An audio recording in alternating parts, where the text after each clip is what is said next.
Hey, good morning, everybody. Hope you guys are well today. Welcome to the Morning Devo with me, Beau.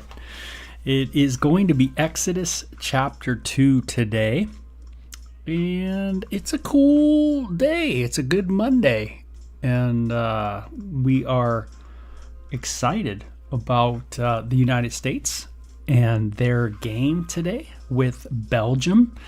So for those that are soccer enthusiasts, and I never really thought I'd be one. I played a little bit of soccer in kind of the local, I guess it would be like, I think back where I was, it was like the Semi Youth Soccer League or something. And I played for a few years, but I married into a soccer family over, 33 years ago, and never looked back. So ice hockey and soccer, big parts of our life, and it's been a great, wonderful just outreach to the communities, soccer and ice hockey for us, and it's beautiful.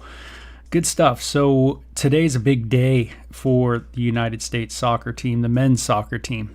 The women's World Cup team has been good for a long period of time. If you've followed any soccer in the United States, you definitely would have come across the women's team. Man, they've done very well over the years, and that's been great. Anyway, we're going to be in Exodus 2 today of my reading through the Bible. And if you've never read through the Bible, you're missing out on a ton. It's kind of interesting how so many things in our world, literature, music, compositions, movies, so much of it is based off of the biblical texts. And we are fascinated with stories and narratives. And the Hebrew Bible is a beautiful narrative. We have gone through the life of Jacob and Joseph recently at the end of the book of Genesis, which was phenomenal. And we're following a family line, as you could tell, maybe if you've been with me so far in the book of Genesis. Yeah, and now we're kind of we're going to kind of see another kind of honing in on a particular lineage of the sons of Jacob. He had quite a lot of sons. And so we're going to see what line we kind of hone in on now. We were given an amazing prophecy concerning all the sons of Jacob in the latter parts of the book of Genesis. And it kind of talked about what they were going to be like, what their descendants were going to be like. It was a message. It was like a dad getting with the kids and saying, hey, your descendants are going to be like this, and your descendants are going to be like that, and your descendants are going to be like this. And it was kind of, some of it was really radical. Some very profound words were mentioned at the end of the book of Genesis from Jacob to his sons. And that is important because remember, the big picture of the Bible is the big topics are God and a child that would be born that's going to crush the serpent's head. Satan, deal with this issue of mankind or human beings being separated from their creator, no longer able to dwell in the garden, so to speak. And this great deliverer is going to come at some point. We've kind of been hinted that it's going to come from the line of Judah, from the son of Jacob named Judah, and that it's going to happen through that line, through that father to kids prophetic message that we saw at the end of the book of Genesis. But that's the big picture. We're still waiting, right, for that great deliverer. We kind of get hints of what that deliverer is going to be like through some of the sons of Jacob. Ideas. Hey, he's going to be like this. He's going to be like that. But we haven't been introduced to this great deliverer yet. So Exodus 2 continues that narrative. Hey, I do want to welcome everybody that's in the comment corner. Hope you guys are doing well and have a good Monday. Let's see. I know it's going to be 189 degrees where I'm at. I don't know about you guys where you're going to be at, but it's going to be hot here. So it says, about this time, a man and a woman from the tribe of Levi got married. Okay, so we're kind of honing in. Levi. So we know that there was a prophetic message from Jacob to his son Levi and Simeon. And it had some really interesting words. If you really want to get kind of technical in your kind of Bible studies, or in this Bible study a little bit, you might want to read over that in the latter part of the book of Genesis. I think it was the last chapter. But you'll read about what Joseph said to Levi. Now, from that tribe, which is kind of mind-boggling, really, when you read about what Joseph said to Levi, you kind of are blown away that Levi is kind of the one that's mentioned here. You would think it would be Judah, but it's not. It's Levi. A man and a woman, they get married, and it says the woman became pregnant and gave birth to a son, and she saw that he was a special baby and kept him hidden for 3 months. And it says, but when she could no longer hide him, she got a basket made of papyrus reeds and waterproofed it with tar and pitch. She put the baby in a basket and laid it among the reeds along the bank of the Nile River. The baby's sister then stood at a distance, watching to see what would happen. Now, remember, this is in light of Pharaoh giving an order to all of his people, throw every newborn Hebrew boy into the Nile River, but you may let the girls live. What was the whole point? It was fear, political fear of strangers. Does that sound familiar? Political fear of foreigners, people living in your land, is it really my land? Is it really my land? Or is the earth the Lord's and all that is within? What happens when human beings get very possessive about things?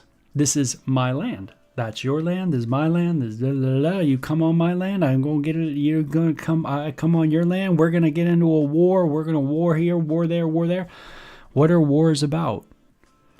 What is all the fighting about? Land? Property?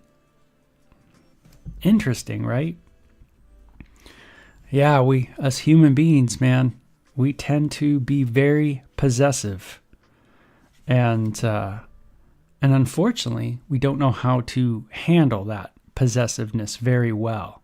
We become greedy and jealousy and envious and filled with strife and filled with hate and filled with prejudice. And we could see it happening to the Pharaoh all the way back then. And so, they wanted to put a stop to the Hebrew growth, the nation that was now happening in the land of Egypt. And so this Levi woman decides to do something about this. Instead of having her son be put to death, she, by faith, puts this baby in a basket and lays it among the reeds of the bank of the Nile River. And the baby's sister then stood at a distance, watching to see what would happen. And it says, soon Pharaoh's daughter came down to bathe in the river, and her attendants walked along the river bank. When the princess saw the basket among the reeds, she sent her maid to go and get it for her. When the princess opened it, she saw the baby. The little boy was crying, and she felt sorry for him. This must be one of the Hebrew children, she said. She probably knew already what was happening in Egypt. She knew about the news networks. She already watched the news. She was very much filled in with the political news of the day. and knew there was some kind of probably propaganda about just how bad those Hebrew people are. And, they're very bad. They're starting to run everything. They're starting to run the show. So we got to deal with them. Again, it's amazing to me. It blows my mind that we haven't changed a bit on the planet in thousands and thousands and thousands of years. You would think flying off into space or being able to go into the depth of the sea, would have somehow changed us for the better, that we would be a better people, that we can build buildings so tall, like the Empire State Building, or, we can build cities that go on forever, like in Southern California, city to city to city to city to city, nothing but 300 miles of it. And you would think that we would be able to overcome our own inner issues, but we don't. Isn't that crazy? We still, are like, they're the problem. We got to deal with them. It's them against us. We still are doing the same things.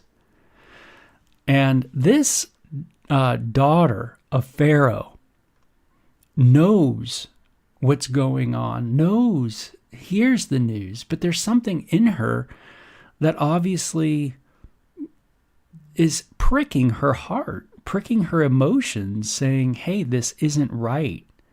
Something's not right here.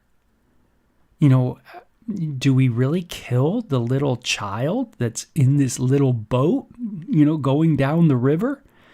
Do we really kill these kids? Is that really the answer? Is to kill all the male children? And something hit her and she's like, no, this can't be right. And man, it's amazing. I want to have a heart today. I want to have a heart for, injustice. What is, the injustices of the world. I don't want to just cover up to it. There's world news and there's a lot of injustices. You could pick any country and go into it and find injustices, but there's injustices in our own area, in our own town, in our own cities. And do I just kind of go along with what everybody says to do? Is that what we do? It's amazing. Just 5 years ago, there was a lot of government mandates. And it was amazing how many people literally just jumped right on it. And it's the argument's not whether you did the right thing by doing that or the wrong thing or any of that per se, but it's just an amazing kind of scientific experiment in human behavior that we as human beings will follow. We will follow one another. We will buy so much toilet paper, you cannot even believe how much toilet paper you can buy. And the reason why I say that is because you couldn't buy toilet paper. You couldn't buy it because people were buying it. They were so filled with paranoia, so filled with fear. What if this, what if that, what if this, what if this? And it just literally just kept going. It was like domino effect. It just hit one person to another person to another person to another person. And you felt it too, and I felt it too. What do I do? What do I do? What do I do? What do I do? I got to get more. I got to, 7 billion rolls of it, and it's radical, right? How we get moved by news. And I find it fascinating that Pharaoh's daughter of all people didn't buy into the propaganda of Egypt. Or maybe she did in a percentage in her heart. Maybe she did in 65% or something. But the rest of it, there was some mercy there. There was some I don't know if this is right. I don't know if killing these children is the right thing to do. Then the baby sister approached the princess. "Should I go and find one of the Hebrew women to nurse the baby for you?" she asked.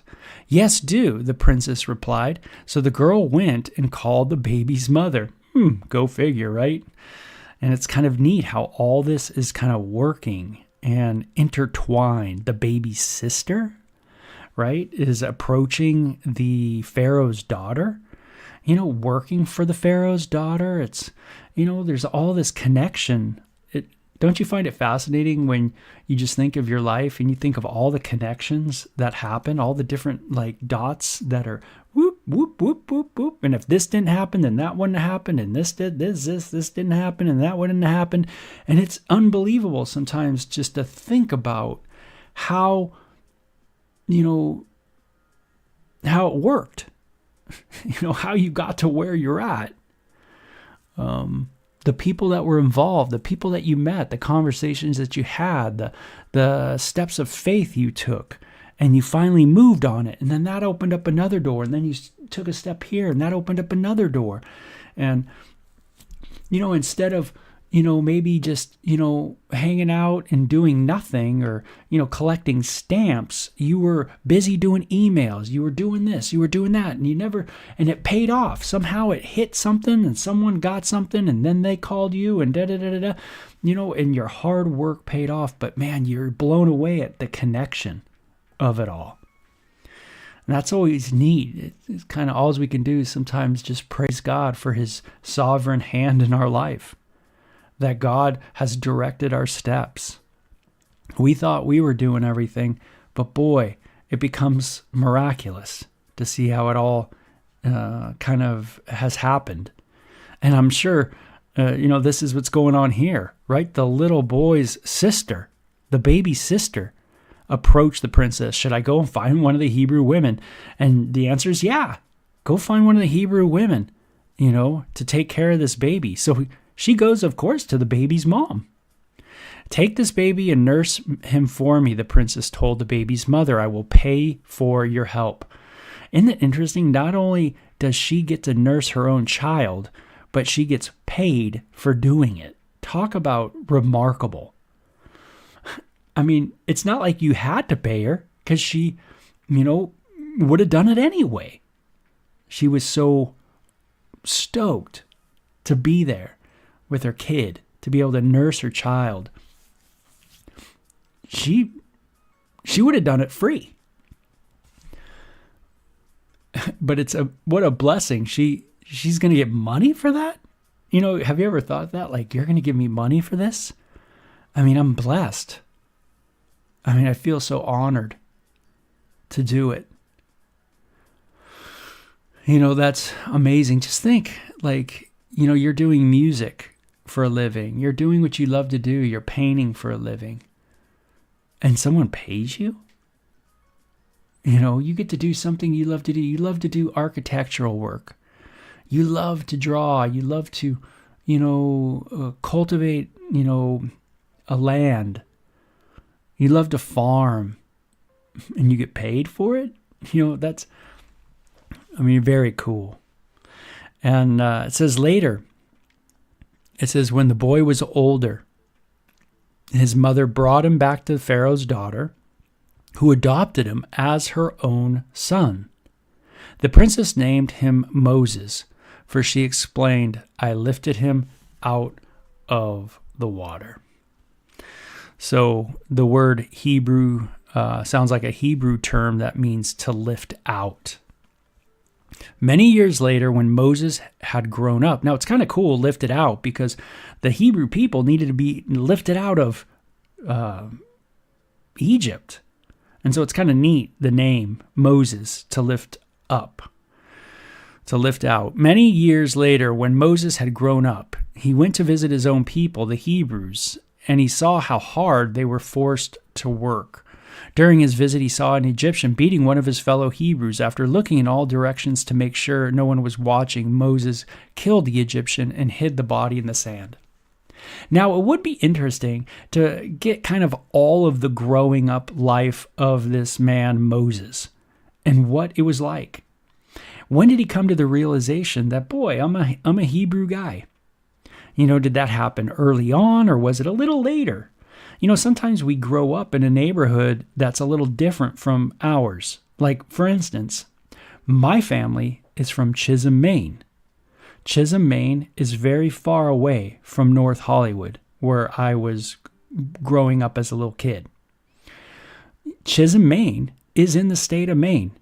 And so that's about 3,000 miles away.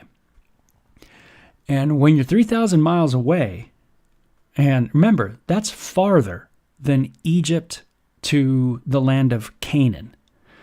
In our Bible kind of reading here, where I'm talking about my situation, where I'm a little farther from where I'm from.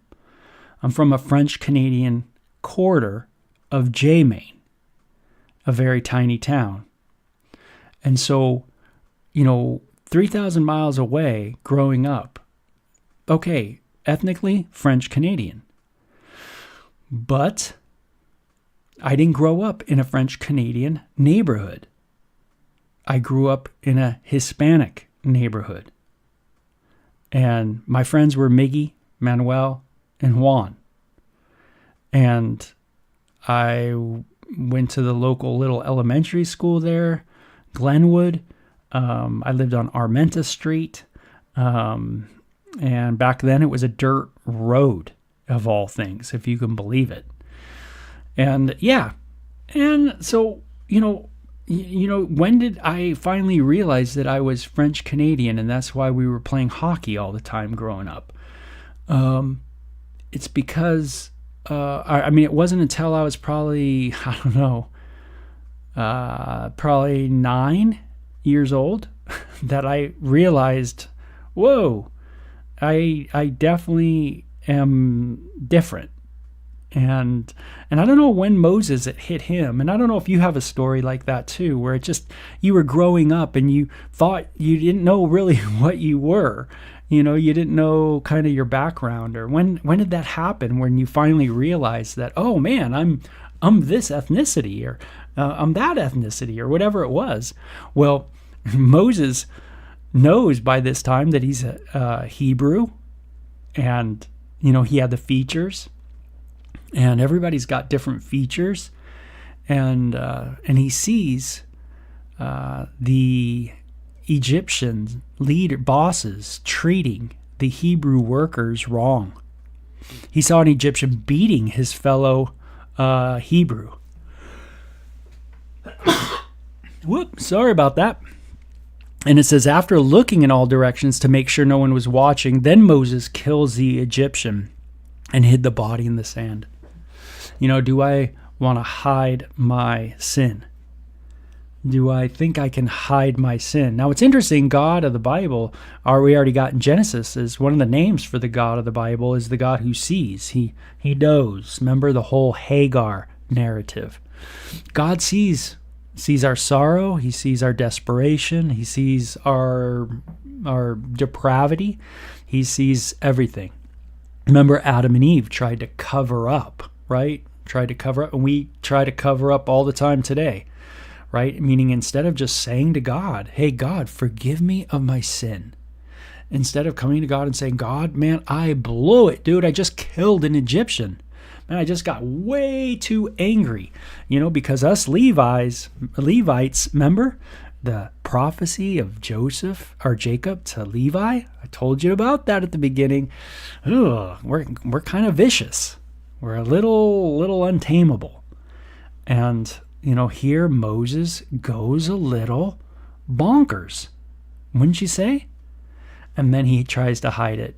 God help me not hide today. The next day, when Moses went out to visit his people again, he saw 2 Hebrew men fighting. Why are you beating up your friend? Moses said to the one who had started the fight. And the man replied, who appointed you to be our prince and judge? Are you going to kill me as you killed the Egyptian yesterday? So sometimes we think our sin is not known, but no, it's known.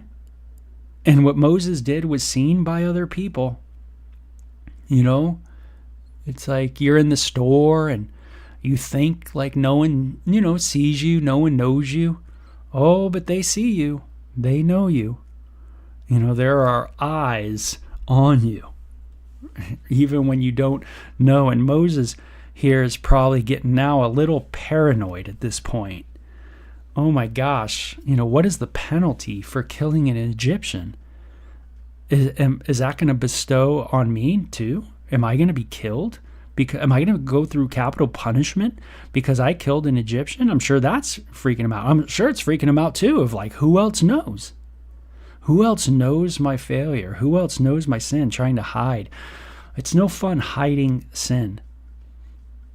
And we all, do it in many, many ways. Sometimes it's just, you drank too much or something and you're hiding it. Or, hey, you watched something you shouldn't have watched and you won't tell nobody. You don't want to talk to God about it. You don't want to talk to anybody about it. You're scared, that kind of thing. But then there's sins that are, just perpetuated, meaning you don't steward your money properly. You're not living where you should live. Meaning there is, you haven't really obeyed the Lord. And, but you, instead of just coming to God and saying, God, we are not stewarding our money properly. Lord, help us not live above our means. Help us to sell what we need to sell and to maybe downsize, because that's what you're telling us. Sometimes we hide our sins by just never dealing with that. Never going to God and really having that honest conversation with God about things.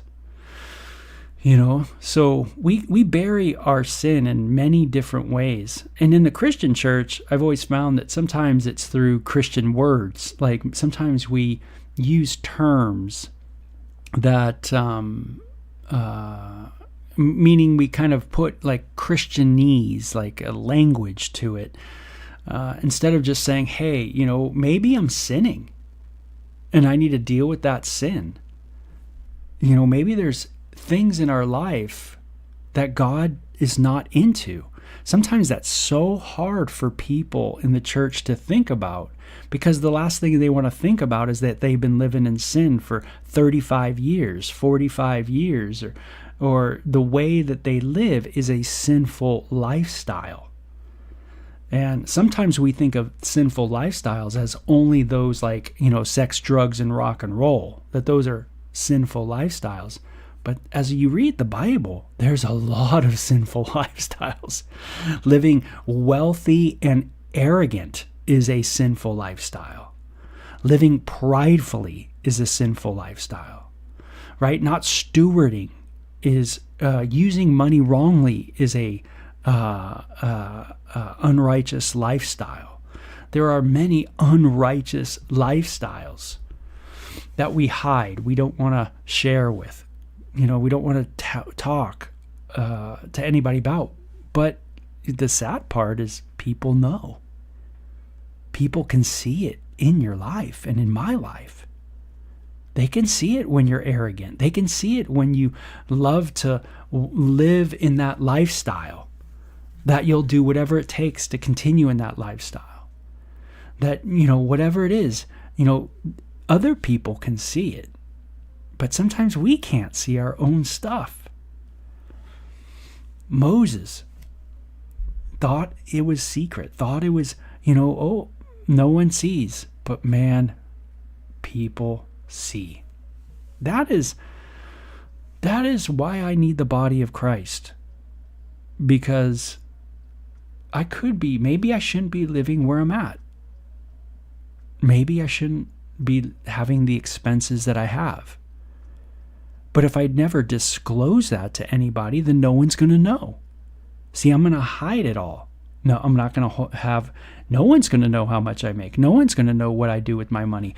No accountability at all. I'm hiding everything because the last thing I want to do is sell my place.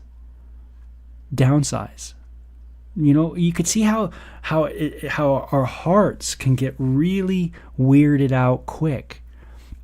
Where maybe I need that challenge from that older brother in the Lord that says, hey, Beau, I've noticed this.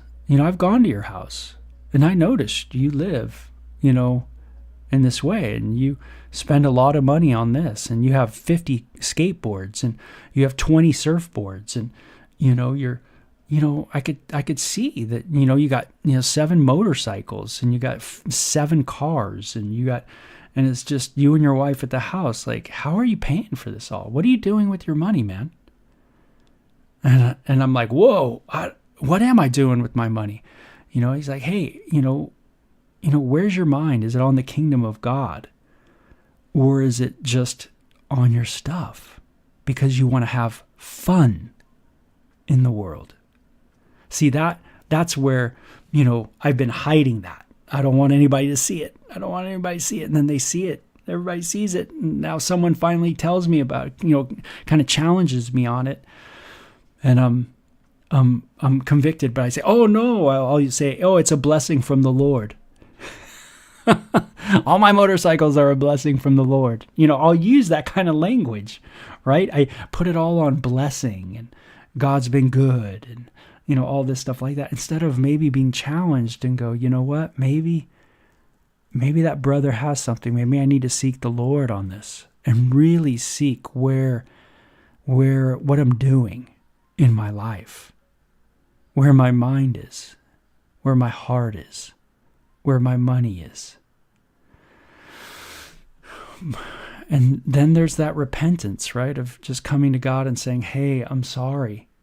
Man, I've blown it. Those kind of, that's a tough scenario. I know that's one that's, a challenging one for us. But, so I find us a lot like Moses. We do something and we definitely hide, and we hide in many different ways. And it says, and sure enough, Moses was afraid, right? He was thinking, everyone knows what I did. And sure enough, Pharaoh heard what had happened. So he's right. Moses was right. People do know. And he tried, and it says, the Pharaoh heard what happened, and he tried to kill Moses. But Moses fled from Pharaoh and went to live in the land of Midian. So he's going to go to Midian, and he's going to live there. And we're going to see that he's going to find someone in Midian that's going to be pretty important. And so when Moses arrived in Midian, he sat down beside a well. He's probably thirsty. And now the priest of Midian had 7 daughters who came as usual to draw water and fill the water troughs for their father's flocks. But some other shepherds came and chased them away. So Moses jumped up and rescued the girls from the shepherds, and he threw water for their flocks. So Moses became a helper for the women. Notice it says some other shepherds came and chased them away. It says, so Moses jumped up and rescued the girls from the shepherds. So Moses was a guy who was a protector. He wanted to protect the Hebrew people from abuse of the Egyptians, and he killed the Egyptian. And here we see these women being in danger of these men, and Moses comes to their rescue as well. There's something right about good in Moses, meaning there's a part of him that's right on. There's a protective quality to him. And it says, when the girls returned to Reuel, their father, he asked, why are you back so soon today? And said, an Egyptian rescued us from the shepherds, they answered, and then he drew water for us, and he watered our flocks. What a great attitude. Watering the flocks, helping out the ladies, helping out them, taking care of them, protecting them. I mean, what a cool attitude, to try to help the innocent. And where is he? The father asked. Why did you leave them there? Invite him to come and eat with us. Moses accepted the invitation, and he settled there with them. In time, Reuel gave Moses his daughter Zipporah to be his wife. Later, she gives birth to a son, and Moses named him Gershom, for he explained, I have been a foreigner in a foreign land. Years passed, and the king of Egypt died, but the Israelites continued to groan under their burden of slavery. They cried out for help, and their cry rose up to God, and God heard the groaning, and he remembered his covenant promise with Abraham, Isaac, and Jacob. And he looked down on the people of Israel and knew it was time to act. So time goes on, and you think that maybe God forgot about the promise given to Abraham, Isaac, and Jacob. What was that promise? That he was going to give them a land, the land of Canaan. and it was going to be a good land, a land flowing of milk and honey, and it was going to be a place where they could grow as a nation and prosper. But yet there would be a time that was already said to the people of Abraham, Isaac, and Jacob that they would be in Egypt for a time. Sometimes we don't know how long we're going to be in a place. We don't know what exactly is going to happen. We don't know, so many things, but we're just trusting God, that God's going to act at some point. God's going to show. What we mean by act is that there's something that's going to happen that's going to open up our eyes to the will in the work of God in our life, where our eyes are open and we go, oh my gosh, I see it. I see what God's doing in my life. I see what the path that he has me on, like what the direction is. Moses names his kid, Gershom. And we can look at that name. It means a foreigner there, meaning he sees his firstborn kid and he goes, man, I'm a foreigner. I'm a person with no place. I don't belong here. I grew up in the Egyptian palace, in the political world of Egypt. And here I am in Midian, hanging out with shepherds of all people, this kind of, different class of people, different economic bracket. And Moses felt out of place. There's a wonderful grace that's bestowed on him. He's been given a wife, Zipporah, and a child is born to him. But all while Moses is in Midian, we're told that the Israelites, now a nation in Egypt, are awaiting a deliverer, that their burden is heavy. And notice it says they cried out to help. Isn't this what salvation is about? It's a crying out for help. How is one saved? Well, it's a crying out to help to the true and living God. It's saying to the true and living God, help me. It's crying out to him. We are burdened under the weight of our own sin and unrighteousness, burdened by the weight of our depravity. And we need deliverance. We need salvation. We need to be set free from this burden of unforgiveness, of guilt, of shame, of sinful attitudes and behaviors and hearts. And who can deliver me from that? Who can give me the peace that surpasses understanding? Who can deliver me into his heavenly kingdom where I want to be? Do I really want to be there? Do I really want to be in the heavenly kingdom? Or am I more about this kingdom? Am I crying out to God, for him to fulfill his promise? Jesus, you said that those who believe in you will never die. I'm trusting that. I'm believing that. Man, what a cool kind of parallel to the Christian life, right? A crying out to God, a hitting that bottom. Man, Israel probably thought at one point that they were jamming. They were hanging out in the world, living in Egypt, in the hub of it. I'm in LA, I'm in the hub of Los Angeles, I'm doing it, I'm working hard, I'm making a living, I'm growing, my family's growing.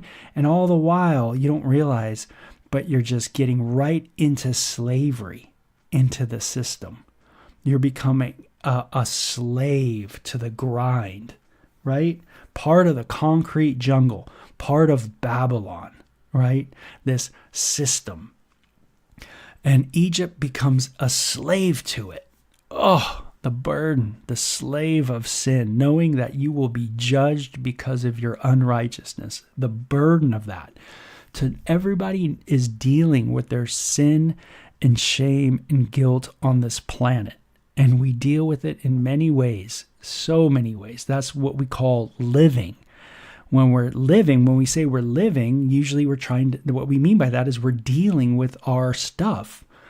we're going to work. That's how we deal with it. We become workaholics. Or, hey, let's go to the gym all the time, and we become gymaholics. Or, hey, let's go to the bar, and we become alcoholics. Or let's go and just, listen to a ton of Bob Marley and become dope fiends, right? Just living on the ganja, or, hey, let me just go do this, or let me go do that, and let me get away and I got to go do this, and let me get away and I got to go do that. And, we're all dealing with all the defects, right? And Jesus says, come to me, all who are heavy laden, and I will give you rest for your soul. Ooh, man, isn't that what we need? Rest for our weary souls. And that's what Jesus provides us. He is the great deliverer, the one who hears our cry. And he is the answer to that cry. Man, very cool. Okay. Exodus 2 in the books. Very cool. We got Moses on the scene. And we'll see what happens next in the land of Midian. Okay. Buy this Levi. Remember that. Bye-bye.